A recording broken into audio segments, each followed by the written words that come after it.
Olá, pessoal do nono ano, fazendo uma breve revisão sobre a República Populista.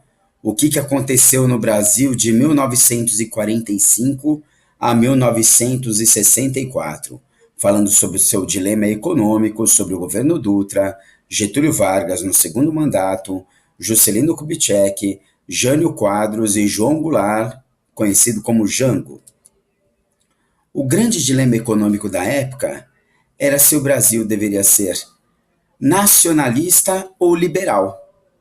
Os nacionalistas diziam que o Brasil deveria crescer, ainda que devagar, com as suas próprias fontes, com as suas próprias empresas, sem deixar o capital estrangeiro vir drenar as riquezas do nosso país para o exterior. Já os liberais falavam: olha, a economia deve ser livre, sem a intervenção estatal. E se nesta economia empresas estrangeiras entrarem com seu know-how e com seus investimentos, isso pode gerar empregos no país, isso pode ser bom para o desenvolvimento do país. Dilema difícil de responder, né? De qualquer maneira, os nacionalistas davam um apelido para os liberais. Os chamavam de entreguistas, alegando que eles queriam entregar as riquezas do país para o estrangeiro. Entre um dos principais nacionalistas, se não for o maior representante, temos o Getúlio Vargas, que investiu em indústrias de base, investiu no petróleo, até com a campanha que o petróleo é nosso, sem o investimento da Esso, da Texaco. Já os liberais têm como seu grande representante o Carlos Lacerda, né, da UDN, também donos de meios de imprensa da época, e ele afirmava que o governo não deveria intervir na economia. As empresas privadas, principalmente as estrangeiras, teriam condições de fazer a economia dinamizar no Brasil. Assim que Getúlio Vargas renuncia no seu primeiro mandato devido à incoerência do Brasil ter ajudado o lado da democracia a combater a ditadura de Hitler, e aqui no Brasil haver uma ditadura, realmente fica insustentável Vargas se manter no poder. A impopularidade cresce muito e a incoerência fica evidente do Brasil ter um ditador no poder, que usa o DIP, que usa o DOPS, e ter derrubado, ajudado a derrubar um ditador na Alemanha. Então, entra uma pessoa de ideias praticamente opostas ao Getúlio Vargas no que tange à vertente econômica. Dutra era praticamente um entreguista. Ele se alinhava realmente ao bloco capitalista, se aliava durante a Guerra Fria ao bloco dos Estados Unidos e estava disposto a abrir o Brasil para o investimento de capitais estrangeiros. Uma demonstração disso é que ele manda fechar o PCB, né, Partido Comunista Brasileiro, e ele autoriza a importação de produtos supérfluos. Foi autorizada, por exemplo, a importação de uísque, de perfumes e, pasmem, de aparelhos de TV, quando o Brasil nem emissoras de TV ainda tinha, mas já estaria se preparando para este grande investimento preconizado pelos americanos, a TV. E Dutra, para mostrar a sua ideia, é lógico que é uma expressão anacrônica, mas de Estado mínimo, ele dizia que as preocupações do Estado deveriam se resumir praticamente no seu plano SALT. SALT é uma sigla para saúde, o AL é de alimentação, o T é de transporte e o E é de energia. Então, saúde, alimentação, transporte e energia deveriam ser as áreas com investimento estatal. As outras, a iniciativa privada que deveria tomar conta. Temos aí Dutra. Falando sobre o GV, eu havia comentado ainda há pouco que Dutra começou a governar após a renúncia de GV, no seu primeiro mandato, naquilo que era chamado de Era Vargas, de 1930 a 1945. Mas depois do governo Dutra, GV vai voltar ao poder, agora eleito, né? Em 1930 havia um movimento, um golpe, uma revolução, depende do movimento do grupo historiográfico que estiver comentando, mas agora realmente GV é eleito. Então, ele tem uma posição clara de fortalecer o nacionalismo no país, ele investe na Companhia Siderúrgica Nacional, indústrias de base, ele cria a Petrobras, e ele tem o lema "O petróleo é nosso". Tá? A criação da Petrobras é o principal gesto no sentido de mostrar a política nacionalista de GV. Lógico que a gente nunca vai saber porque uma pessoa se suicidou, porque são motivos realmente muito pessoais, mas tudo indica que após o atentado na rua Toneleiros, onde o principal adversário político Getúlio Vargas sofreu um atentado mal sucedido, em que um tiro saiu no pé do Carlos Lacerda, e o Carlos Lacerda aproveitou esse episódio para difamar ainda mais Getúlio Vargas, para falar que ele que mandava matar os opositores, que ele ainda era aquele ditador parecido com o ditador do Estado Novo, que tinha o DIP e o DOPS nas suas mãos, mas as pressões estrangeiras das indústrias de petróleo, das indústrias de automóvel, realmente as pressões para que Vargas renunciasse uma segunda vez ficaram enormes.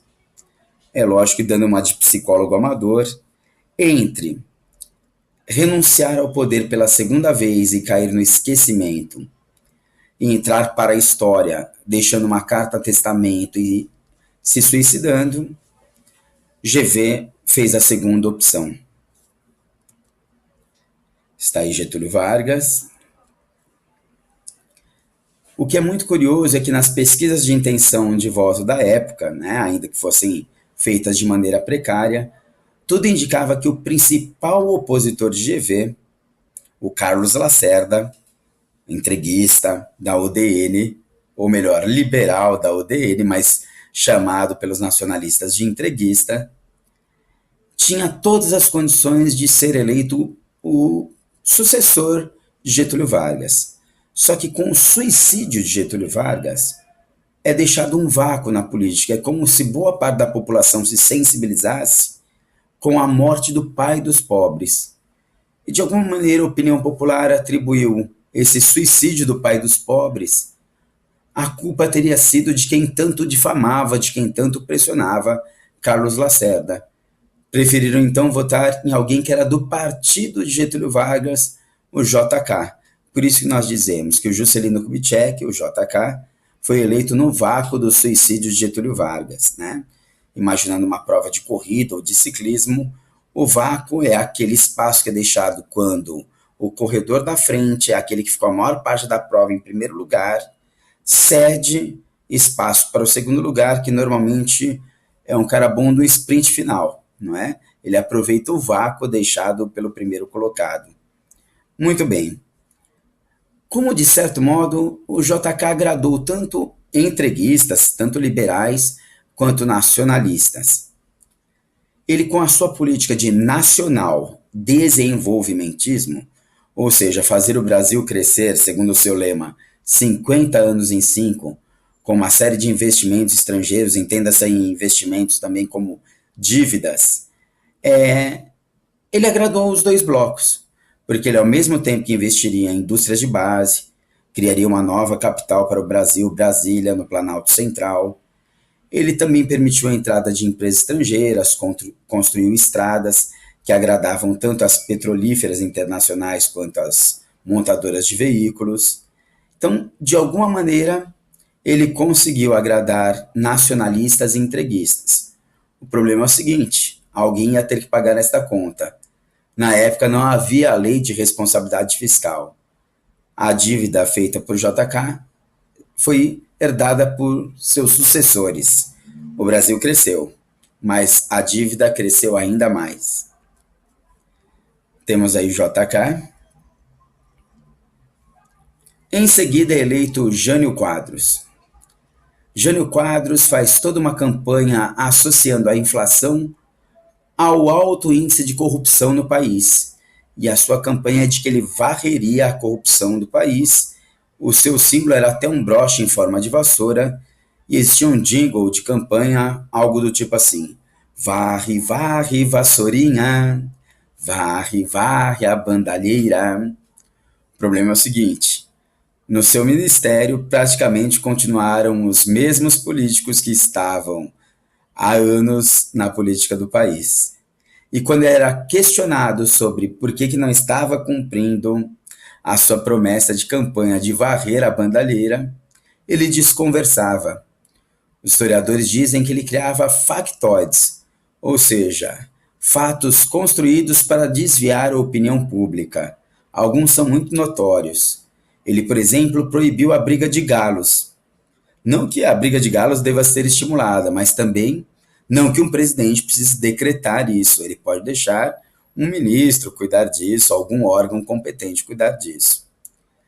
Outra coisa, ele proibiu o uso de biquínis nas praias do Brasil.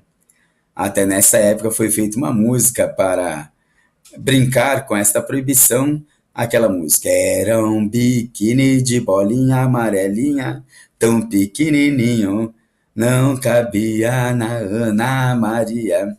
Muito bem. E para você ter uma outra ideia do que ele fez, ele decidiu, em plena Guerra Fria, com o Brasil alinhado ao bloco capitalista, dar uma medalha de honra ao mérito ao líder da Revolução Comunista Cubana, Che Guevara. Imagina o quanto não causou. Então, para usar uma expressão que vocês usam, Jânio Quadros causava. Ele criava factoides para desviar a opinião pública dos temas mais importantes. Ele teve um último blefe. Já vou dar spoiler aqui, que não funcionou. Na época, a eleição para presidente e a eleição para vice era feita em cédulas separadas. Aliás, era até na mesma cédula, mas com votos separados. Você poderia escolher o vice de um partido e o presidente de outro. Normalmente, o presidente, você escolhia aquele que você achava menos ruim. E o vice, você muitas vezes votava como voto de protesto. O vice eleito foi João Goulart, famoso por estar alinhado às ideias mais socialistas. E tudo indica que era um voto realmente de descontentamento com o alinhamento aí à política capitalista, mas não um candidato para ser o presidente, sim para ser o vice e mostrar o descontentamento da população. Jânio Quadros, sabendo disso, provavelmente fez um blefe. Ele estava recebendo muitas pressões sobre não estar combatendo a corrupção, sobre estar fazendo um governo pouco eficaz, e ele decidiu que ele renunciaria. Tudo indica pensando, não vão querer um líder comunista, um líder simpatizante do socialismo presidindo o Brasil. Vão pedir a minha volta. Resultado, a volta não foi pedida, e João Goulart, o seu vice, apelidado de Jango, começou a governar o Brasil. Este é Jânio Quadros. E aí o João Goulart, ele chega ao poder justamente com essa renúncia do Jânio Quadros. Ele vai ter medidas bastante ligadas às políticas sociais. Ele vai fazer reformas de base, ele vai estimular a reforma agrária no país, o aumento do salário mínimo, o aumento de impostos sobre grandes fortunas. Na verdade, ele acaba desagradando pessoas muito poderosas, grandes fazendeiros, militares, de maneira geral as elites do Brasil. E, em 1964, ele é deposto por um golpe militar que coloca Castelo Branco no poder. Está aí João Goulart.